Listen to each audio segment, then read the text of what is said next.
국회는 오늘 1월 임시국회를 소집하고 선거구 획정과 쟁점 법안 처리 등을 못다 푼 숙제를 해결할 계획인데요. 여야의 합의 도출은 쉽지 않을 전망입니다.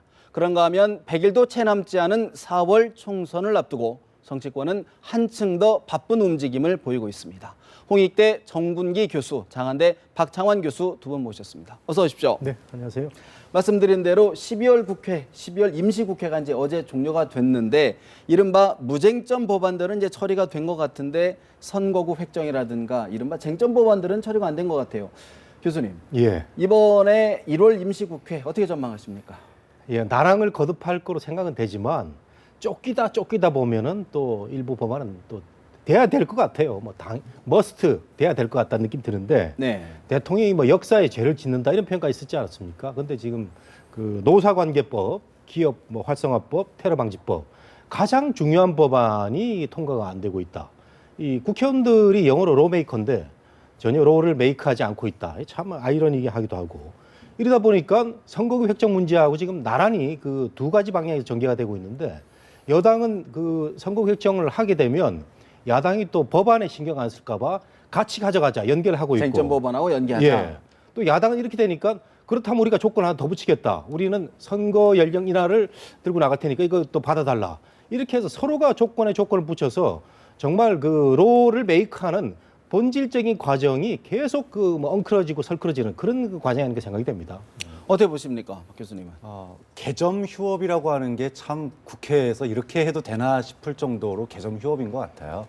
근데 지금 내부를 좀 더 살펴보면은 합의나 타협이 쉽지 않은 상황입니다. 아까도 말씀해 주셨지만 여당에서 지금 국민들이 가장 답답해하는 거 정치 신인들뿐만 아니라 도대체 선거구 언제 획정하느냐, 관련된 이제 쟁점 법안들 언제 처리하느냐, 이런 것들인데.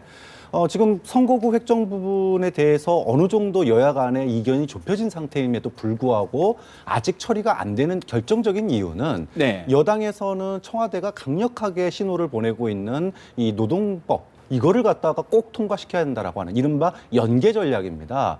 야당에서는 아까 말씀하신 것처럼 오케이 그러면은 노동법 통과시키려면 선거 연령을 갖다가 선거권을 18세로 낮추자 이렇게 지금 해놓고 있기 때문에 이거를 빅딜을 하든지 아니면은 여당의 연계 전략, 야당의 조건부 이런 부분들을 빼고 네. 어떻게 보면은 별도 처리를 하든지 이렇게 되지 않는 이상은 뭔가 이렇게 결론이 나기가 지금 현재 쉽지 않은 별도 구조입니다. 처리는 좀 청와대가 좀 난색을 표명하는 것 같은데 네. 또 여당이 이번 선거 선진화법, 국회 선진화법 개정 문제까지 또 한번 처리하겠다 이런 문제들까지 제기하고 있단 말이죠. 예. 어떻게 보십니까? 갑자기 이제 선진화법까지 나왔는데 사실 선진화법이 문제가 있다는 것은 대부분의 제 생각으로는 그 양식 있는 인사들은 고쳐야 된다는 생각을 갖고 있을 것 같은데 새로 국회가 이제 개원이 되면 그때 다뤄질 줄 알았더니 여당 쪽에서 아니다 당장 좀 해가지고 바로 바꿔야 되겠다 이런 그 생각인 것 같아요. 예. 근데 이 선진화법까지 지금 들어가게 되면은 더 어려워지는 거. 너무 많은 법안과 선거구 획정이 있고 국회가 지금 할 수 있는 그 역량도 넘어서는 게 아닌가. 사실 선거구 획정이 저는 법안보다 더 중요하다고 생각되는데 지금 수많은 예비후들이 길거리에서 그 범법, 불법 행위를 하고 있는 셈이거든요. 네. 근데 선관위에서 뭐라 그러냐면은 단속을 유보한다 이런 표현을 쓰고 있고 최근에 제가 또 그 연합뉴스 TV를 보다가 재미난 그 문구를 발견했는데 검찰하고 선관위 관계자들이 12일 이후에 예비 후보들의 처리 문제를 활동 문제를 논의하기로 했다.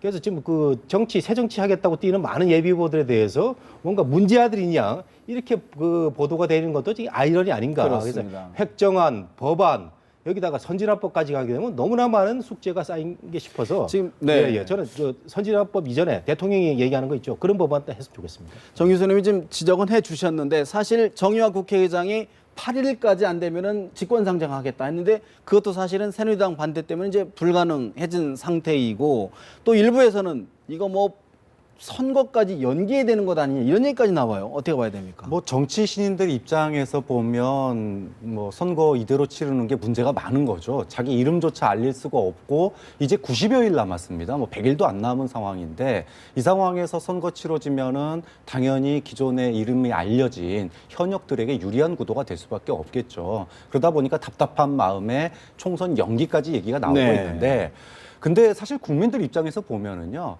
4년에 한 번 그 자기 국민들 주권을 행사하는 날입니다. 이거는 뭐 마치 올림픽 4년에 한 번 열리는 게 무슨 전쟁이라든지 천재지변 아니면은 올림픽 연기 안 되지 않습니까?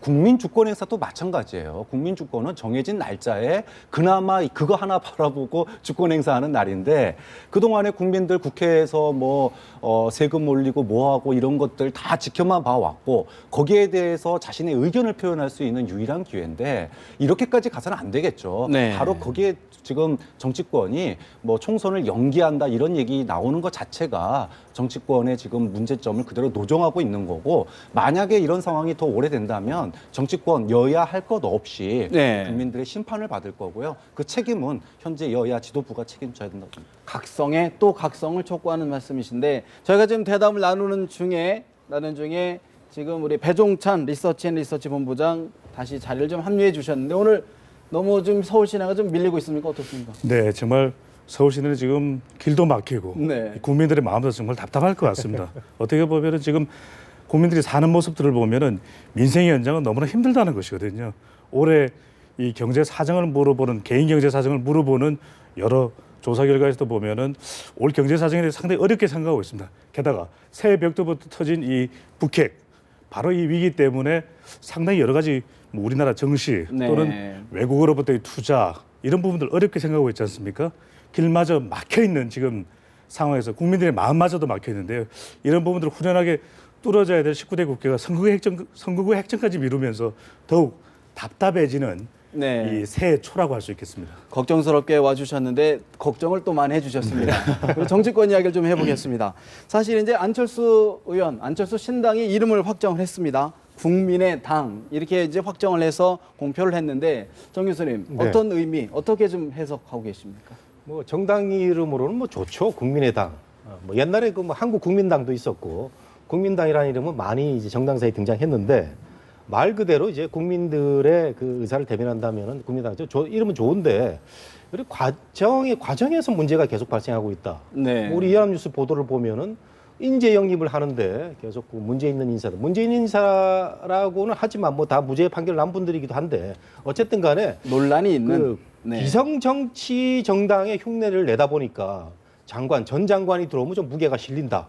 뭐 전직 고위 관리가 들어오면 무게가 실린다. 이런 차원에서 그 세 사람을 영입을 하다가 갑자기 그분들의 그 어떤 구설수, 네. 비리 의혹 때문에 3시간 만에 취소를 하는 그런 그 해프닝이 벌어졌다고 하는데 이거야말로 국민의당답지 않고 저는 안철수 신당이 새누리나 그 더불어민주당이 하지 못하는 그런 그 중도 통합의 새 정치를 하기 위해서는 본인들부터 기성 정치권하고는 다른 새로운 모습을 보여줘야 되지 않을까 이런 생각이 드네요. 네. 사실 안철수 신당을 바라보는 시각 중에 좀 창당 과정에서 좀 난맥상이 드러나는 것 아니냐 하는 우려가 어떻게 현실화되는 걸로 보시면 어떻게 평가하십니까? 인재 영입 사실 안철수 그러면은 쇄신, 혁신 더 민주당 안에서도 그 과거에 이제 새정치민주죠. 새정치민주 안에서도 비리 혐의로 기소만 돼도 공천을 줘서는 안 된다라고 하는 주장을 했던 분이 안철수 의원입니다. 근데 본인이 이런 혁신이 더 이상 당에서 이루어질 수 없기 때문에 신당을 만들겠다고 나왔는데 첫 영입 인사가 비리 혐의자들이다. 그것도 언론에 떠들썩하게 나왔던 분들을 갖다가 아무런 필터링 없이 물론 해명 과정을 보면 영입 의원들과 안철수 의원 사이에 네. 대화가 부족해가지고 이런 일이 생겼다라고 얘기를 하지만 당을 만드는 과정이라고 하는 거는 소통 그리고 우리가 어떤 당을 만들 건지에 대한 합의도 없이 당을 만드는 정말 이거 어떻게 보면은 벼락치기 당이거든요. 그러다 보니까 이런 일이 생긴 건데 좀 안철수 신당 이제 국민의당 네. 사실 국민의당 이념적인 지향을 갖다가 중도층을 흡수하기 위한 그런 이름을 가지긴 했어요. 근데 안철수 그러면은 가장 생각나는 거는 아까도 얘기했던 쇄신, 혁신 이런 거거든요. 네. 근데 그런 점에 있어서는 국민의당이라고 하는 이름이 혁신과 쇄신의 어떤 그 기존의 장점을 살리지 못했다라고 하는 좀 아쉬움이 좀 남고 특히나 영입 첫 행보부터 이게 삐그덕거리다 보니까 네. 너무 좀 총선에서 이념적 지향, 중도층을 갖다가 흡수하기 위한 구색 맞추기를 하다가 이런 일이 벌어진 게 아닌가. 네. 뭐 안보 쪽도 영입해야 되고 여기도 영입해야 되고 이러다 보니까 검증에 부족한 부분이 있었고 이런 부분들을 앞으로 보약으로 삼아서 빠르게 좀 혁신적인 인사들 내보여야지만이 앞으로 지지도를 계속 올릴 수 있을 네. 거죠. 사실 이런 부분도 이제 여론에 주말이 지나고 나면 어느 정도 좀 반영이 될 것 같기도 한데 어떻게 보십니까? 그렇습니다. 이 안철수 신당 이른바 이 안철수 의원을 중심으로 한 새로운 정당이 될 수 있을 텐데요. 이 국민의당이라고 하는 당명을 결정하지 않았습니까?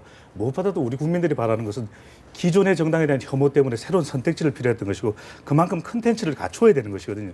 기대감을 가졌습니다. 이 한국갤럽이 자체 조사로 지난 5일부터 7일 이 신년 여론조사로 이 실시했던 전국 1,021명 만 19세 이상 표본 오차는 95% 신뢰 수준에 플러스 마이너스 3.1%포인트 있고 휴대전화 RDD 조사 네. 영담률은 23%였고요. 전체 질문 내용과 관련 사항은 중앙선거 여론조사 공정심의위원회 홈페이지에서도 이미 저희가 확인하실 수가 있는데 CG로 준비하셨는데 어렵게 다 말씀해 아유 주셨네요. 죄송합니다. 이게 예. 반드시 또 밝혀야 되는 그런 내용. 네. 보시면 표본 오차 범위 내이기는 하지만 안철수 신당이 21%로서 지금은 국민의당 아니겠습니까? 그렇다면 더불어민주당을 앞서는 그런 결과를 보여주었음에도 불구하고 이 영입 인사를 발표하자마자 바로 영입을 취소하는 이런 결과를 미숙함을 드러낼 때는 또 조급함을 보였을 때는 국민들은 실망할 수밖에 없다라는 것이거든요. 이 더불어민주당과 함께 안철수 신당은 이번 선거에서 경쟁을 해야 되는 정당인데 국민의당이 이번 이 20대 총선에서 지지할 정당을 물어보면 이 새누리당 지지층까지도 이 빼앗아오는 그런 어떤 결과를 보여주고 있는데 중요한 것은 당장 오늘 만들어지고 내일 없어질 그런 정당이 아니기 때문에 조급함과 미숙함을 버리고 아까 교수님께서 말씀하셨던 대로 이러한 충분한 어떤 심사숙고 과정을 통해서 조금은 천천히 가더라도 제대로 만들 수 있는 그런 정당의 모습을 보여줘야 되는 부분이고 이 국민의당이라고 하는 당명을 결정했다는 것은 새 정치도 배제하고 그다음에 이 혁신이라고 또 개혁이라고 하는 이 정체불명의 그런 어떤 개념들을 배제한 가장 큰 이유는 이제는 국민들은 이런 부분들에 속지 않는다. 바로 국민들을 바라보면서 국민들이 중심되는 이러한 정당을 원한다는 사실은 알고 있는 것이거든요. 그렇다면 국민을 위한 이제는 행동이 필요할 때입니다. 네. 그래서 이러한 어떤 당명을 통해서 조금 더 지지율을 올릴 수 있어야 되는 것이 일종의 또 간접적인 컨벤션 효과거든요. 바로 그런 부분들을 노리려면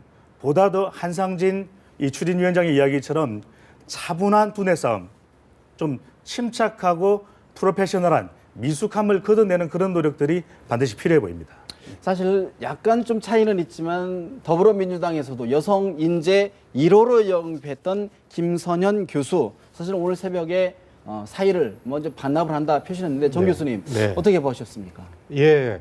그 뭐 1호 표창원, 2호 뭐 그 기업인 다 좋았습니다. 저 신선하게 봤는데 3호 그러니까 그 여성 인재 영입으로는 이제 1호였는데 네. 여기서 이제 그 삐끗했죠.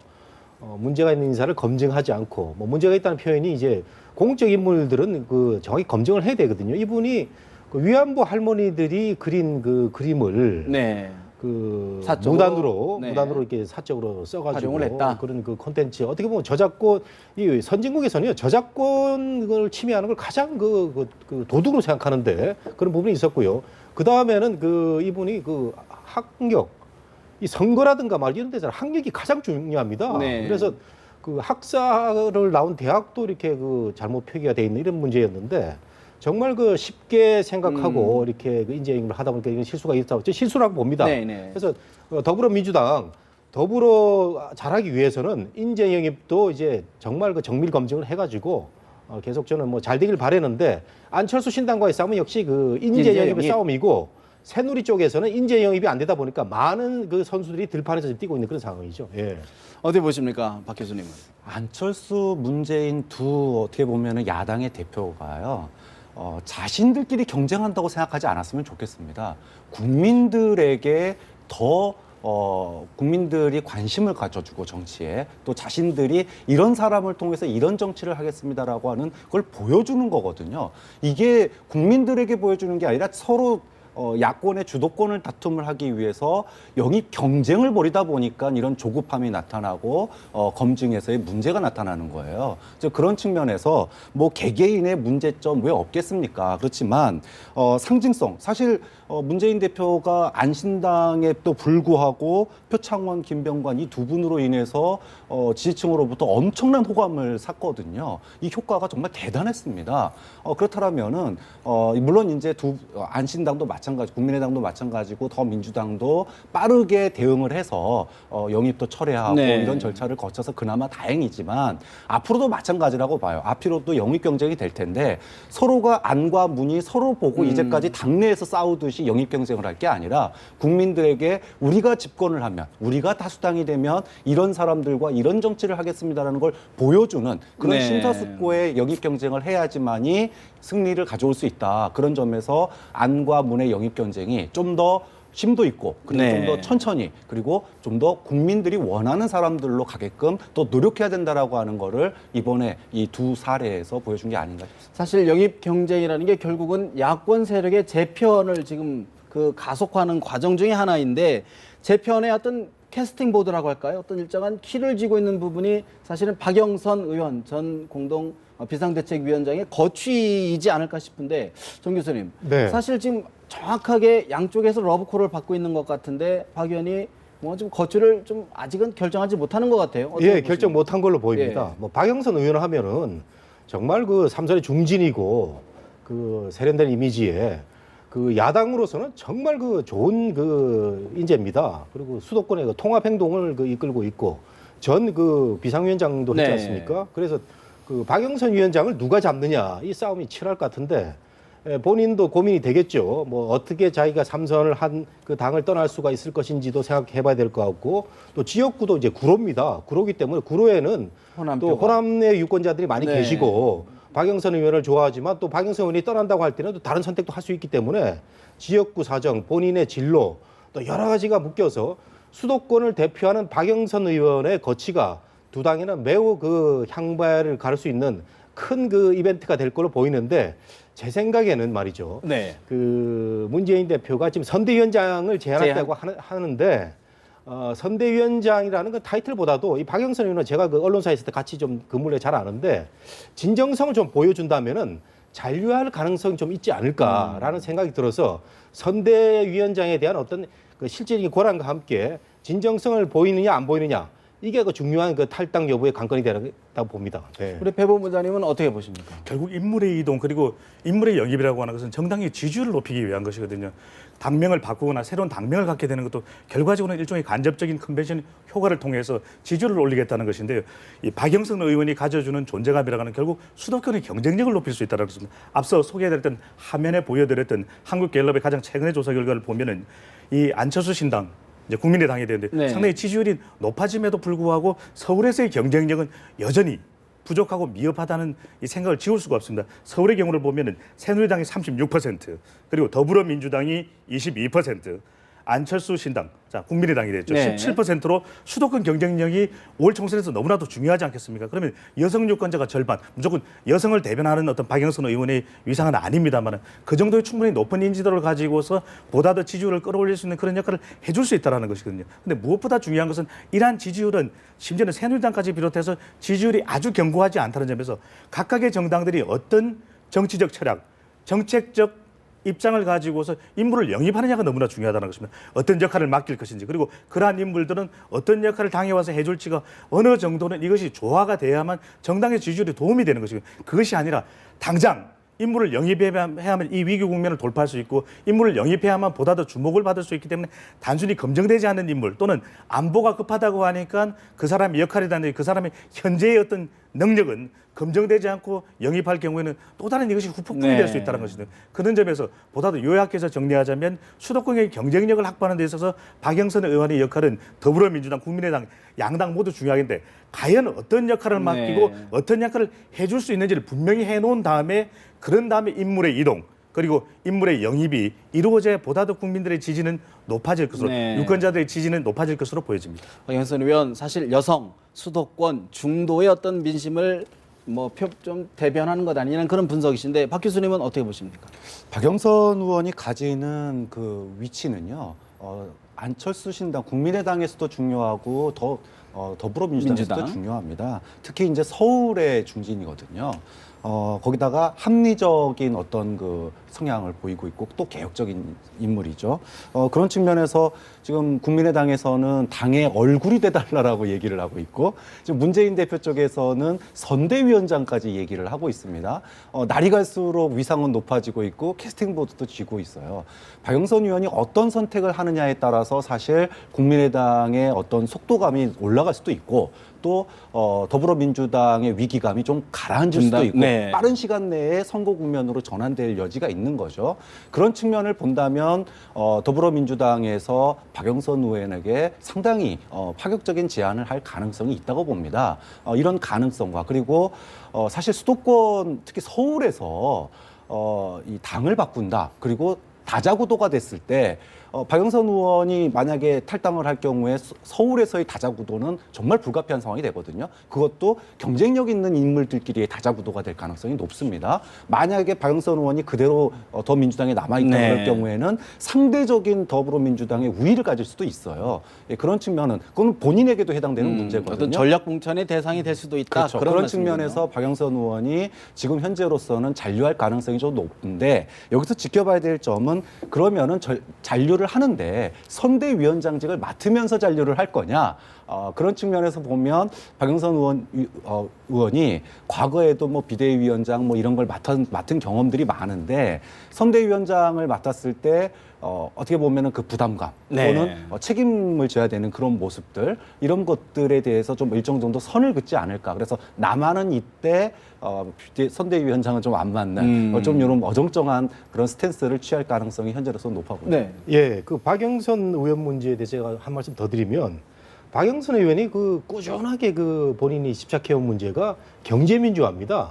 경제민주화. 그래서 그 안철수 신당 그 국민의당의 어떤 정책이 나오지는 않았지만 안철수 의원하고의 생각이 그동안 많이 그 같이 겹쳐서 네. 경제민주화를 생각하면 쉽게 갈 수도 있을 것이다 이런 생각도 들고 그 다음에 지난번에 그 비상대책위원장 할 때 이때 친노가 많이 흔들었거든요. 그래서 그 친노에 대해서 박영선 의원이 굉장히 지금까지도 유감의 감정을 갖고 있는데 그 문재인 대표가 박영선 의원을 잡기 위해서는 그 사과를 먼저 해야 될 것 같아요. 그때 본의 아니게 우리 그 일부 진영에서 그 비대위원장 흔들어가지고 좀 마음이 상처를 줬는데 그거 사과를 한 다음에 실질적인 제안, 우리 박 교수님 말씀하신 대로 그런 제안에 그 진정성이 돋보이신다면은 그 남을 가능성도 있는데 그런데도 불구하고 우리가 이렇게 그 여러 가지 그 객관적으로 얘기를 합니다만은 국회의원은 지역구 문제가 가장 중요한 거거든요. 그렇겠죠. 김한길 의원도 광진구에서의 여러 지역구 사정이 만만치 않은 상태에서 지금 험지로 그 광야로 나간 거고 박영선 의원도 과연 구로에서 본인이 그 새로 생기는 국민의당으로 과연 갈 수 있느냐 하는 문제도 가장 그 국회의원들이 고상한 정책만 많이 있지만 결국은 그 표심이다. 지역구세의 그 표심을 네. 그 생각하지 않는 그런 국회의원이라고 할 수 있죠. 네. 배 부장님, 네. 사실 그런 의미에서 이제 사실 더불어민주당의 호남에서의 표심이 굉장히 위기이지 않습니까? 위기입니다. 그런 상황에서 문재인 대표가 사실 이번 주말에 광주를 내려간다 이런 이야기가 있었는데 아직 결정을 못한 것 같아요. 뭐 좀 호남의 역풍 어떻게 좀 분석을 해야 될까요? 호남의 민심은 지금 문재인 대표에게 더불어민주당에 던져주는 메시지는 호남 화났다고 전해라. 바로 이 민심이 고스란히 나타나고 있습니다. 왜냐하면 아성이자 텃밭이었고 심장이라고 했거든요. 그런데 앞서 소개해드린 한국 갤럽의 조사 결과를 보면 광주 전라 호남입니다. 이 더불어민주당의 지지율은 19%, 20% 밑으로 내려왔습니다. 국민의신당 조사 시점에는 안철수 신당이 41%로 네. 과반을 넘지는 못했지만 압도적이지 않습니까? 이만큼 어떻게 보면은 국민의당이라고 하는 정당에 대한 어떤 지지하는 의견일 수도 있지만 보다 더 크게 제대로 해석하는 것은 더불어민주당에 대한 이것이 안철수 신당에 대한 지지, 국민의당에 대한 선으로 나타났다고 봐야 될 것이거든요. 그만큼 호남의 민심은 화나 있습니다. 화났다고 해서 찾아가지 못할 일은 아닙니다만은 이러한 어떤 민심의 향배로 봤을 때는 그만큼 뭔가 그동안 호남 민심이 요구해왔던 내용들, 호남의 정치인들이 요구해왔던 그 내용들, 바로 책임, 통합, 혁신이라고 하는 과제는 그대로 또 남아있습니다. 그리고 호남이 얼마만큼 지역의 요구를 받아들였냐, 그리고 김대중 대통령의 그 정치적 유산과 그리고 노무현 대통령의 정치 유산을 그만큼 통합해달라는 그 요구를 얼마만큼 실현해줄지 그 답은 가지고 호남을 가야만. 방문해야 되거든요. 그것이 아니라면 호남의 민심이 아무리 변하기는 쉽지는 않아 보입니다. 뭔가 대책, 정말 호남 정서를 좀 끌어안을 수 있는 다독일 수 있는 뭐 대책을 내놓지 않고는 안 된다. 어떻게 보십니까? 사실 문재인 대표가 호남 방문 여러 차례 했었습니다.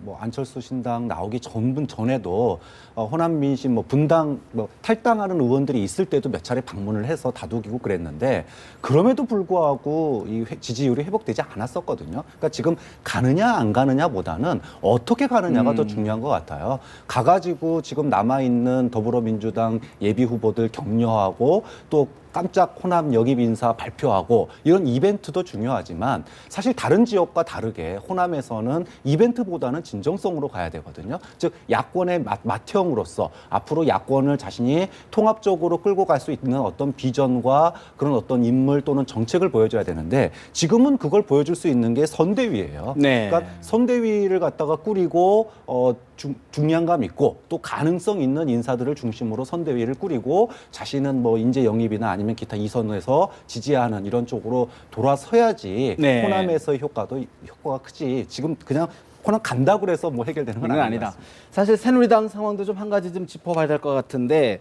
어제 공직자 이제 선거 룰을 아직 이제 지금 거기서 대부분 이제 윤곽은 잡힌 것 같아요. 그런데 의총까지 열 정도로 현역 의원들이 민감하게 반응하고 있는 것 같아요. 네. 지금 새누리당의 공천 룰 상황 어떻게 평가하십니까? 예, 그 중요한 건 다 결정이 됐는데 그 이제 경선 여론조사에서 네. 10% 차이가 날 경우에도 이제 그 결선 결선을 투표. 가기로 했는데 그 현역들이 말이죠. 아, 이게 10% 갖고는 안 되겠다.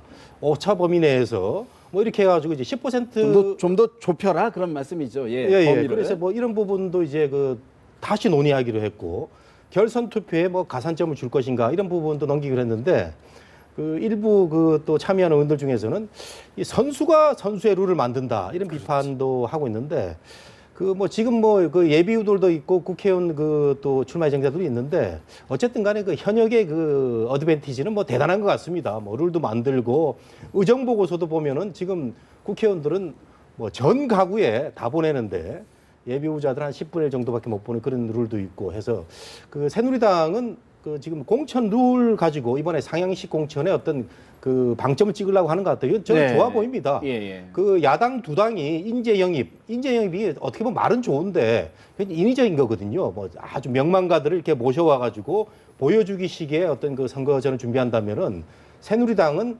비박과 친박 간의 그 갈등은 있었죠. 친박 쪽에서는 인재 영입도 좀 해야 되고 네. 전략 공천도 있어야 되고 요것도 이제 받아들여졌고 또 김무성 대표의 그 7대3 유권자 7, 당원 3의 상향식 공천 여론조사도 받아들여져서 저는 그런 대로 새누리당이 네. 뭐 잘 되고 있다고 보는데 그럼에도 불구하고 많은 그 국민들은 새누리당은 왜 화끈하게 좋은 사람 영입 안 하느냐 뭐 못하느냐? 이런 얘기 하고 있지 않습니까? 예. 그런 점에서는 또 좋은 사람 있으면 또 적극적으로 수혈하는 신인들을 좀 적극 영입해야 되는데 그 부분이 아쉽다. 어떻게 보십니까? 현역 기득권 지키기 충분히 이야기 들을만 합니다. 근데 청와대하고 친박계가 자초한 측면이 있어요. 지금 뭐 진실한 사람 사실 그걸로 인해서 청와대 수석 출신들, 행정관 출신들, 박근혜 정부에서 정무직으로 일했던 사람들이 정치 신인이라는 타이틀로 가산점도 받고 있고 10점에. 대통령이 이미 엄청난 홍보를 이미 다 해줬습니다. 당연히 현역들로서는 물갈이의 대상까지 지금 되고 있는 상황에서 자신들 밥그릇을 지킬 수밖에 없는 거거든요. 그런 측면에서 현역들의 기득권 지키기다라고만 하기에는 청와대가 조금 너무 나서서 네. 좀 논란을 자초한 측면도 있기 때문에 뭐 어떻게 보면은 참 그나물의 그 밥이다 뭐 이렇게 생각이 드는 우리 거죠. 배 본부장님 상황을 좀 마무리 좀 해주시죠. 여론의 관점에서 보면 두 분 교수님 지적하신 그대로입니다. 깔끔하게 마무리돼야 됩니다. 깔끔하게 마무리되지 못하면 그만큼 앙금 또는 볼멘 소리가 여기저기서 터져 나올 수 있다는 것이거든요. 어떻게 보면 비박 입장에서는 국민 여론조사 7, 당원 여론조사 3대인 것이 수도권에서는 더 유리하다 이렇게 평가할 수 있는 부분이고 진박과 진박의 차원에서는 오히려 대구 경북에서는 7대3이 오히려 정치 신인들에게는 더 잘 됐다 이렇게 또 평가할 수도 있는 부분이거든요. 네. 그렇다면 과연 이러한 부분들이 결선 투표의 오차 범위 내 피 터지도록 싸우고 나서 그 다음에는 하해해라. 그다음에 승복해라 이런 이야기들이 과연 본선에서 서로 갈라섰을 때 그것이 수도권에서 어떻게 작용하는 것도 또 두고 봐야 되는 부분이거든요. 게다가 험지라고 하기 때문에 여러 가지 지금 아직까지도 이 인지도가 높은 그런 후보들이 수도권에서 자기의 출마 지역까지도 결정하지 못한 부분들, 또 출마 예정자들도 선거구 획정 때문에 화나 있는 이런 부분들을 달래줘야 되는데 그런 부분에 대해서 깔끔한 룰 마무리 이루어지지 않는다면 여전히 앙금은 남아있을 것으로 보여집니다. 알겠습니다. 오늘 좀 저희가 여러 가지 이야기를 나눠봤는데 가장 급한 거는 선거구 획정 문제가 아닐까 싶습니다. 세 분 말씀 여기까지 듣겠습니다. 말씀 고맙습니다.